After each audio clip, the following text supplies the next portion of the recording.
I was raised to embrace my feminine power, which includes wisdom, which includes courage, which includes wealth, which includes love is a wealth, by the way. And so Yeah. when we show up in that place of feminine power, we're not raised to be princesses, we're raised to be goddesses, right?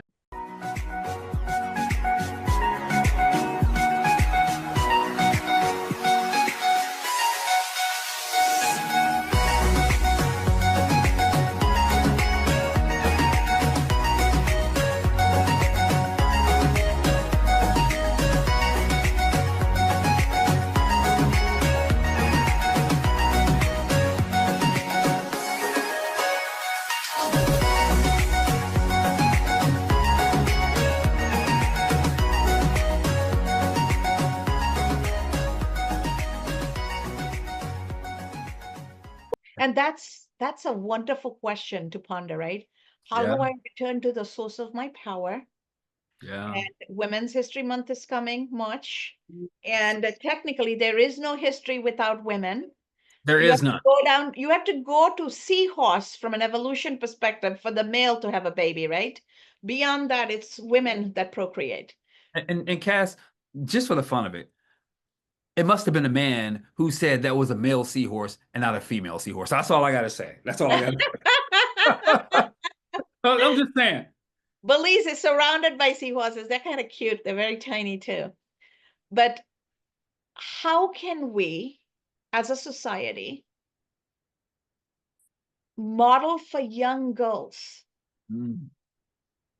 their innate power so that they grow up to know that they're each a goddess and all they have to do is tap into their power and live their gift, because technically it's not a gift until you give it away. I mean, I can't come to your birthday party with a box and say, okay, Marquise, happy birthday, but I'm taking it back. If I never gave it to you, it's not a gift. It's not a gift. So we can't claim we have a gift if we never gave it away. Right. What is that gift? How do we give it? And how do we give it in a way that it's sustaining society? Mm.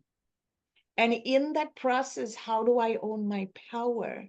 Mhm.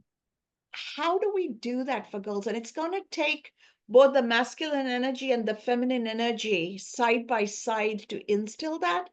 Yeah. And the energy doesn't have to be a biological father. It could be an Yeah. uncle. It could be an older brother. It could be a teacher, right? Yeah.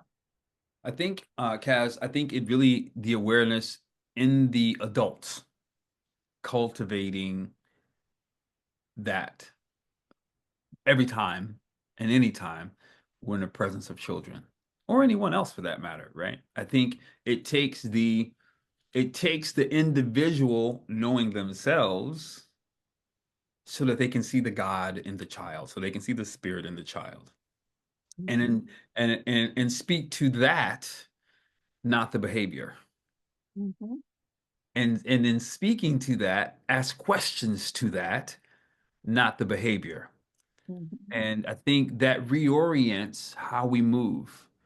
One of the things that I've been growing in and over the last 10, 7, 8 years is being a better listener, meaning not thinking how to solve, but instead how to ask better questions. Mhm. One of my mentors, he used to ask me questions and then I would start answering, but he wouldn't say anything else. And it was great because what he had stimulated me enough that I would just keep talking and then I would start to answer myself. I think those of us who have the awareness, I'm not even going to do this as awareness. Those of us who have awareness of who we are have the innate responsibility to help transform culture by starting to ask those questions, by highlighting that in young girls when we see them, by speaking to their magic beyond you're beautiful. You're beautiful is important, it matters. However, being more specific, being more articulate, being more tangible around her wonder, her magic transforms things. I know that we live in a society where we see with our eyes first, that's never going to change. But while we see with our eyes, if we use our mouth to collaborate with the eyes behind the eyes, Mhm. we can begin to stimulate that. And I think, Absolutely. Mhm. yeah, And then young boys will see exactly how to do and this. learn to emulate because they are going to model the masculine energy Right. around them. That's right. That's right. Guaranteed. Mhm. As I'm listening to you, I'm like, oh, no wonder little girls tend to look at me when they see me, because I do that with my daughters. I intentionally look to do that. I don't know if I always did, but I remember once my daughter asked me, well, why are you proud of me or something like that? And I got to get into, well, here's why. Do you know who you are? And as a matter of fact, um, can't tell her business here, but we had a really good conversation. And my thought was, hey, listen, if this is a road you want to go down, it's imperative that you have an equal partner who's gone down the road themselves and know themselves. Otherwise, what are you doing? What Yeah. are you doing? Because you can't partner with people in any capacity who are blind.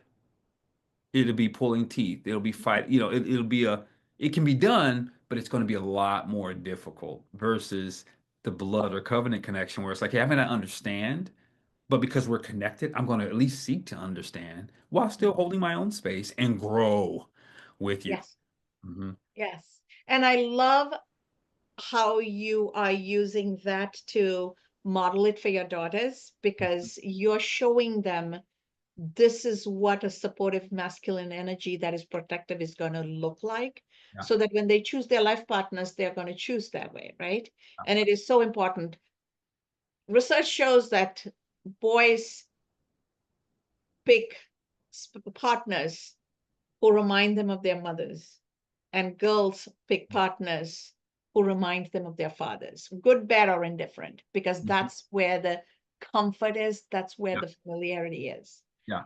So we owe it. I mean, I don't have kids of my own, but I have a lot of kids, right? I have kids, but I haven't given birth. But to me and Mike, it's for Mike and I, it's important that we model that behavior Yeah.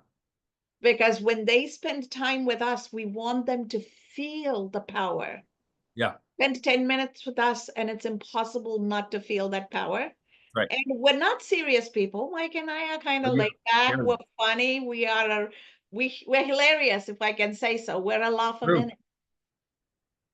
Yeah. You guys are hilarious. And I think that's what makes you a great teacher as well, right? You're light, you're Mhm. present. Some of the stuff we talked about before we even got on, just allowing those moments of life to exist. And I think, Kaz, when we're not trying to fulfill a role, we're all funny because nothing's at stake then. Yeah. We're not needing to pretend Yeah. or hold space for, no, we're just present. Yeah. So in And your coaching, you actually help people take an inward journey absolutely, and find who they are. absolutely. So why don't you share a little bit about how people can utilize some of that tools or lean into you to take that journey Yeah. so that through that guided process, people can find their way back. It's like having MapQuest, Yeah. except for inside. Yeah. Well, but wait, most people don't know what MapQuest. I don't know how many people know what Google Maps. Google Maps. We'll go with Google Maps. Except Google Maps is wrong these days. Yes. Oh God. That's too. Oh man, this is fun times indeed. So, guys, one of the things that I do with people is I started asking them questions like, first of all, who are you? And many people don't have an answer. They will struggle because they'll say things like, I've never been asked that before. And so I may say, okay, well, why were you born? Why do you think you are here? What is your unique value proposition, if we will, on the planet? Like, what makes you unique? Sometimes I use the word special. I like to use it. Sometimes people, it's like, well, I'm not special. I'm like, okay, let's slow down. But having them take an inward journey to begin to ask those types of questions slowly begins to bring things out. Then I'll say something like, what are you naturally good at? Like, what do you love to do? Like, you love it so much. Sometimes you'll forget to eat because you're so engaged in it. And that begins to turn on a few lights. Well, when I do this, I'm really like, yeah, okay. This says a little bit about you. It may not be the exactness, but hey, we're moving in the ballpark around things that begin to help them see how they show up. And then I may say, you know, this old question that I learned from my father in network marketing. If you had all the money you needed for now, the rest of your life, and time was not an issue, you had as much time as you needed. And then I would throw in, and you've already vacationed, because most people in America just want to get a vacation. So I have to tell them to get past the vacation. And then I'd say, but you must work as a part of society. What would you be doing? You're not working for the money. You're working as your love to society. What would you be doing? And that begins to go a layer deeper. And of course, at some point, they go like, but I can't do that. And I was like, hey, no, no, no. Just imagine you had to do something to contribute. What would that be? And that slowly begins to unravel that. I've got a new coaching client. He's a CFO of a major Midwestern company. And we were having this conversation. We didn't get this far. But what he said was, he's like, hey, man, I have the family. I have a beautiful wife. I've got great children. I don't need any more money. I'm good. But what I realize is I'm not happy. I'm not happy. It's not because of the people in my life. I'm just something's missing. He said, people will sometimes come into my office. I will look at them and there's something in their eyes that I realize I don't have in my own. It's like, but in terms of natural things, don't need anything. And I'm excited that he's at that stage. And I think sometimes it takes Kaz people getting to, because remember, we're playing roles. So we don't know what we don't know until a light is shined upon us. And until that happens, it's really difficult. But once it happens, it's like the journey begins. Like I could hear a door creaking open slowly, like in a horror film. But that's where I think life starts to begin. And that's what I love to do. I love to help the light come on for people because, quite honestly, Kaz, I think a lot of what we're experiencing is because people's lights are out. And Oh when yeah, we're out, we yeah. bump into each We other. have a total power outage these days, especially in the United States.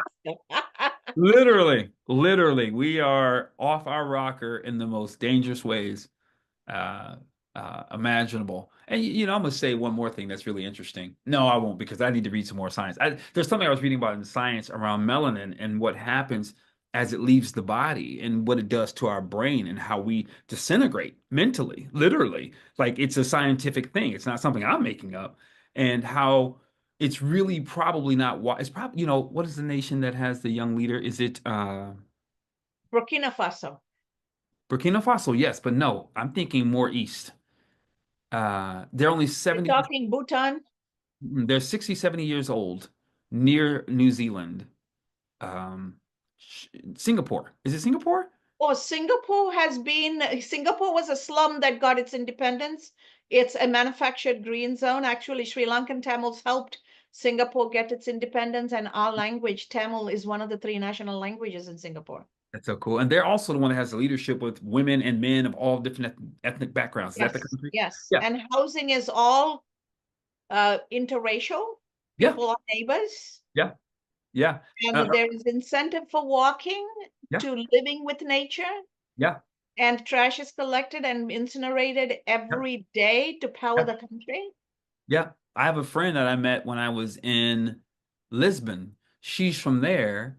Literally, she got to go to Cambridge, but she grew up poor because the educational system is high class and all of the Sri Lanka, all of them have access to it. No one is secluded. Yes. And as a result, And she's when a you become contributor. marriageable age, they give you an apartment. Singapore has a sovereign wealth fund. The national wealth is invested for the people and then given in terms of homes and social programs. And social program is not a communist thing. It is about making sure the bar is lifted for everybody. So there are incentives for walking. There are incentives for taking public transportation. There is incentive Wow. for three generations living together because the Wow. health and well-being for all three generations are better when there's cohabitation. Yes, yes. Remember I said earlier we live in these roles, and because we live in these roles, we cannot see. We don't even know how to process what you said in the West. We don't even know how to process what you just said in a healthy lens because we're so sick on the inside and toxic on the inside as a culture that we don't understand the value of others doing as good as we are. We Doing don't better than understand we that. are. And what you're Doing talking about, better than we are.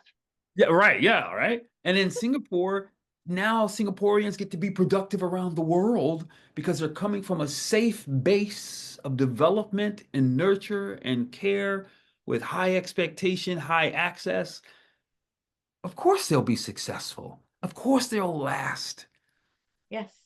Wow. But I think it's, yeah, honoring the God and goddess of them through their leadership. And I actually want to read the book of the guy who founded it. I heard he was pretty amazing. One of their first Strict, presidents over strict there. public policies in Singapore. You can't chew gum publicly and spit it out. The punishment is public caning. Well, we probably shouldn't spit out our gum anyway, you know. But I Yeah. live in Chicago. They throw trash out the window. So Chicago is a clean city, though. One of the cleanest cities in the world. where? Seriously, Chicago is a very, Heard. very clean city. I've heard New Yorkers tell me they love Chicago because it's clean. I look around and I go, I'm glad I don't live in New York. Yeah. Yeah. But it's interesting, Kaz. And I think going back to what we talked about and really empowering women, Mhm. I think it's letting go of the ego and the role that I've accepted as my identity and truly finding myself. Yeah. Because I have no problem supporting feminine power. In fact, I tell women who are used to playing the role, when they come to me and they say something like, "Well, he won't do what I need him to do," and I'm like, "Who are you trying to fool? You're the same woman who got him to say yes. So you have power. You're just forfeiting it because of a role." Instead of being aware of the goddess that she is and how she can transform things. I mean, women have truly empowered me. That's where I didn't get my power from men. I got respect, I got guidance, but in terms of like the igniting nature within, that came from women because that's part of the gifting that they have to stimulate life, to take something and ignite it and make it beautiful. Yeah. So, what message, as a comfortable in your masculinity power guy, Yeah. what message do you have for women? And I Mm, want you to also think about the need for us to integrate forgiveness in this. mm, Forgiveness is not for other people. Women need to forgive the past sins of everybody else. Otherwise, we're holding on. Anger and hatred are fire you hold in your own palm. It's only yeah. going to burn you, right? So letting go is healing for you. So Yeah. when you look at it through the power of forgiveness and the power of grace, and through peace, everything is possible. What message do you have for women to embrace their feminine power so that they can show up from that place of power without asking for it?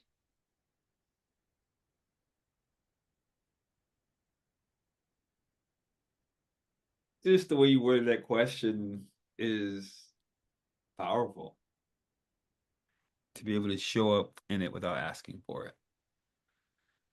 Well, I'll say this. If you don't forgive, you're only hurting yourself. That's for real. Cancer is not just food related. It's also stress related, stress and self-induced. So you're ending the quality of your life, if not your entire life, far more quickly by holding on to it. So that's the first message. The second part to that is the freedom you deserve, you have to allow it because you're the same person not allowing you to have it. And the forgiveness is your gateway back to that freedom. It doesn't mean someone got over on you. No, but it's necessary for you to be able to bloom. The third thing I would say is for those of you who are not mothers, it's still nurturing is in your nature. Imagine the offender as a child. I didn't say let them get away with it or fight or any of that. I'm just saying imagine them as a child. A mother in her natural nurturing state understands it's a child. And what I can tell you, if you go back and listen to the earlier part of our video, the Western world is a very sick place because it's a very immature place and unaware of itself. And so as a result, acting like children playing roles, forgetting that this is reality and that they have much more to offer, but they're disconnected. They're disconnected from it and don't understand it. And then I would say take the deep dive. Take the deep dive, because while you have the same power to forgive or hold on to, you also have the same power to discover that by yourself, as you are magic. And it's not the same as I don't need a man. That's not what we're talking about. That's toxic. We're talking about you are a goddess. You're uniquely designed and born for a particular reason. And there's a magic that you have that you discover when you're with other healthy women, even that the world needs.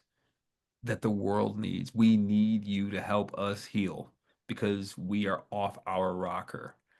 Please do that, because it's through that individual work that the other worlds begin to change. My And I favorite. Oh, go ahead. And I respect that message you just gave. It's not about I don't need a man.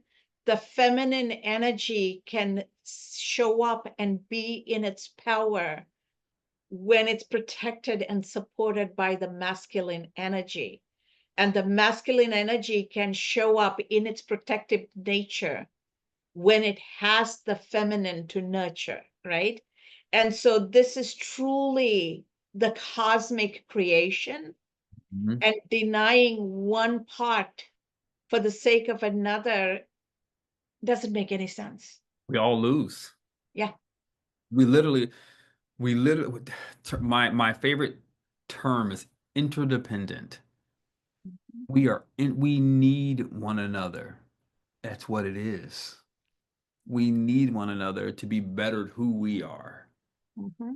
That's how it was designed, because it takes us both to reflect divinity. Yeah. And a lot of times the masculine and feminine energy is looked upon in terms of marriage and Right. family. And But here we are, you and I, brother and sister, it works. If that's we right. were business partners and there was masculine energy and feminine energy side by side, truly coming from its own place of power, that is going to be an unstoppable combination, right? So any endeavor, when it's balanced and there is synchronicity, Mhm. and Mhm. each of the source of energy shows up in its authentic self, Mhm. then success becomes inevitable. Mhm. How do we Mhm. help people understand that? It's not about if I win, you have to lose, Yeah. but how do we both thrive and co-create? Yeah. I think it's like this, Kaz. We tell our stories more, because the narrative, like we're fighting narratives, right? We're Mhm. fighting the romance novel of the woman's waiting for the man to save her. We're fighting the romance novel of this man must, we're fighting these narratives, and I think more narratives like these have to come out. It's Black History Month in America still. Yes. And what I love about social media is new narratives, new to me. They've been around hundreds of years. New narratives keep showing up, and it's like, oh my gosh, wow, wow, wow. But it's without those narratives, without those stories, I don't get to have those experiences. So I think us telling the story more like we are here is the way that that begins to happen. I mean, story is the most powerful form of communication. It's been around for eons before there was Instagram and MySpace, Yes. right? Storytelling is the way history was passed on. I think we have to do more storytelling, find more opportunities to just exchange and interact. And I also think because you're in your feminine goddess power, when you show up, that's why there's laughter, that's why there's lightness, and it creates space for acceptance. Oh, you're so sweet. It just does. It just creates Thank you space for so acceptance. much for being willing to have this conversation with me. No You and problem. I normally talk for hours about these things because that's one of the things we do. Yeah, yeah. And normally Mike is there with us along for the conversation, but we'll get there someday, somehow. Hug him for me too. Yeah, But this thank is you good. so much. And I truly do appreciate you making the time to talk about this because we as a society need this. Need desperately, Yes. Mhm. desperately. And talk about it from a place of peace and calm and Hmm. acceptance Hmm. with absolutely no presence of anger or hate or any No, animosity. It just is. It goes back to this. Hmm. God Yeah. in you. Yes. Yeah. Thank you. So thank you so much, Marquise. This has been an absolute honor and a pleasure. I couldn't have imagined doing this with anybody else but you. You. It is a fantastic brother-sister conversation. Yeah.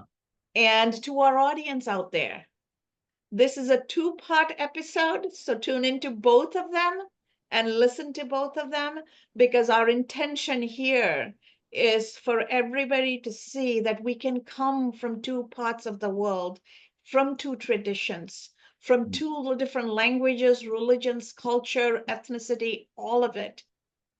But if we are aligned from a covenant perspective, something that is soul deep from a values perspective that is rooted in our humanity, we Mhm. will realize that we are each other's brothers and sisters and we are each other's keepers.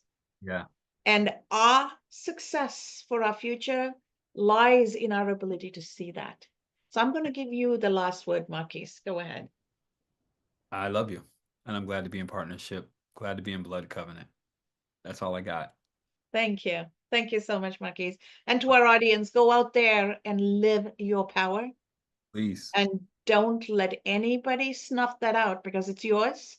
And nobody takes your power unless you give it up. So don't give it up.